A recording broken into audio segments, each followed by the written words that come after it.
Hi friends, welcome to akshaya.com. இன்றைக்கி இந்த வீடியோவில் ரொம்ப டிஃப்ரெண்ட்டான ஒரு சூப்பரான சுவையில் லன்ச் ரெசிபி. எப்போவும் ஒரே மாதிரி குழம்பு சாதம்லாம் செய்யாமல் இது மாதிரி டிஃப்ரெண்ட்டாக ஒரு முறை ட்ரை பண்ணி பாருங்கள். இனி அடிக்கடி செய்வீங்க.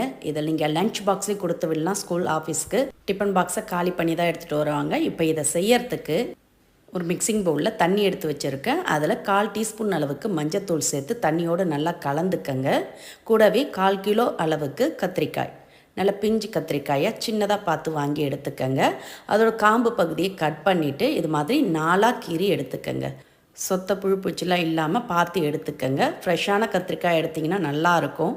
இது மாதிரி முழுசாக கீறாமல் பாதி அளவுக்கு மட்டும் 4ஆக கீறி விட்டு தண்ணியில் போட்டு எடுத்து வச்சுக்கோங்க. அப்போ தான் கருத்து போகாமல் இருக்கும்.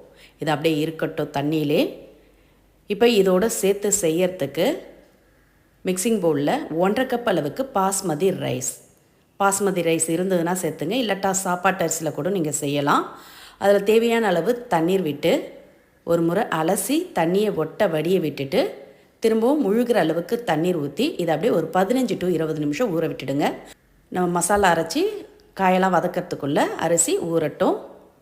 ஊறினா தான் நல்லாயிருக்கும். நீங்கள் இதை ஊற வச்சுட்டு செய்ய ஆரம்பிச்சிங்கன்னா கரெக்டாக இருக்கும். இப்போ இவங்களுக்கு வேண்டிய மசாலாவை ரெடி பண்ணிக்கலாம்.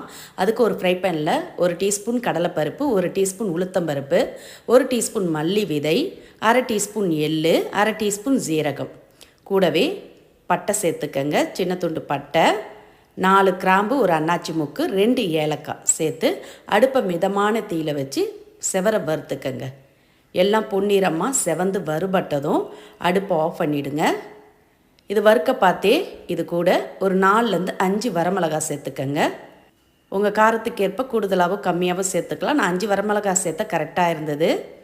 இது மாதிரி எல்லாம் வறுபட்டதும் நல்லா ஆற விட்டு மிக்சர் ஜாரில் சேர்த்து மைய பவுடரை அரைச்சி எடுத்து வச்சுக்கோங்க. அப்படியே இருக்கட்டும்.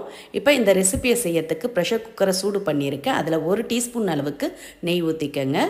கூடவே 2 டேபிள் ஸ்பூன் அளவுக்கு எண்ணெய் ஊற்றிக்கங்க. எண்ணெய் நல்லா சூடானதும் இவங்களோட 1/2 டீஸ்பூன் ஜீரகம், 1/2 டீஸ்பூன் சோம்பு சேர்த்து நல்லா பொரியட்டும். கூடவே தோல் சீவன இஞ்சி துண்டு இது மாதிரி நீட்டு வாக்கில் கீரி சேர்த்துக்கங்க. கூடவே ஒரு மீடியம் சைஸ் வெங்காயத்தை நீட்டு வாக்கில் கட் பண்ணி சேர்த்துக்கங்க. 2 பச்சை மிளகா சேர்த்து நல்லா வதக்கிக்கங்க.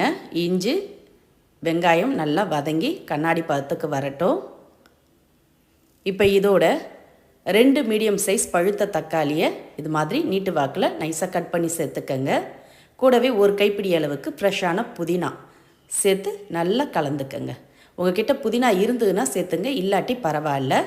தக்காளி நல்லா மசிஞ்சு இது மாதிரி வதங்கினதும் இதில் நம்ம தண்ணியில் போட்டு வச்ச கத்திரிக்காயை சேர்த்துக்கங்க. தண்ணீர் வடிகட்டிட்டு சேர்த்து அதையும் நல்லா ஒரு முறை கலந்துட்டு இப்போ 1/4 டீஸ்பூன் மஞ்சத்தூள், கூடவே நம்ம வறுத்து அரைச்ச மசாலா பொடியும் சேர்த்துக்கலாம். மிக்சர் ஜாரில் நல்லா நைஸாக பவுட்ரு பார்த்து கரைச்சி வச்சோம்ல அந்த மசாலா பொடியும் சேர்த்துட்டு கூடவே தேவையான அளவு உப்பு, நான் ஒரு 1/2 டீஸ்பூன் அளவு உப்பு சேர்க்குறேன். சேர்த்து நல்லா மசாலாவில் கத்திரிக்காய் நல்லா ஒட்டி பிடிக்கணும். அந்த அளவுக்கு நல்லா வதக்கி விட்டுக்கங்க. இது மாதிரி நல்லா கலந்துட்டு இதோட 1 கப் அளவுக்கு புளிக்கரைசல், சின்ன லெமன் சைஸ் புளியை ஊற வச்சுருந்தேன். அதை 1 கப் தண்ணியில் கரைச்சி ஊற்றிக்கங்க. 1 கப் அளவுக்கு புளிக்கரைசல் சேர்த்துருக்கோம். நல்லா கலந்துட்டு இதை அப்படியே பிளேட் போட்டு மூடி ஒரு 2 நிமிஷம் அப்படியே குக் ஆகட்டும். நல்லா மசாலாலாம் கத்திரிக்காய் உள்ளே இறங்கி நல்லா சூப்பராக இருக்கும். அப்படியே மூடி வைங்க ஒரு பிளேட் போட்டு. கத்திரிக்காயும் பாதி அளவுக்கு குக்காக இருக்கும். இப்போ 2 நிமிஷத்துக்கு அப்புறம் திறக்கிறேன். நல்லா கொதித்து எண்ணெய்லாம் பிரிஞ்சு வந்திருக்கு பாருங்கள். இப்போ இதோட 1/2 கப் அளவுக்கு தண்ணீர் ஊற்றிக்கங்க. நம்ம ஏற்கனவே 1 கப் அளவுக்கு புளி கரைசல் சேர்த்துருக்கோம். கூட 1/2 கப் அளவுக்கு தண்ணீர், மொத்தம் 2/2 கப் அளவுக்கு தண்ணீர் ஆகுது. நம்ம 1/2 கப் அளவுக்கு தான் அரிசி சேர்த்தோம்.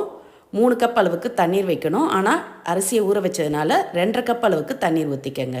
கூடவே தேவையான அளவு உப்பு சேர்த்து நல்லா கலந்து விட்டுக்கங்க. நம்ம ஏற்கனவே 1/2 டீஸ்பூன் உப்பு சேர்த்தோம். இப்போ தேவையான அளவு உப்பு சேர்த்து உப்பு கரெக்டாக இருக்கா செக் பண்ணிக்கோங்க. இப்போ தண்ணி நல்லா கொதி வந்ததும் இதில் நம்ம ஊற வச்ச அரிசியை தண்ணீர் ஒட்ட வடியை விட்டுட்டு அரிசியை மட்டும் சேர்த்துக்கங்க.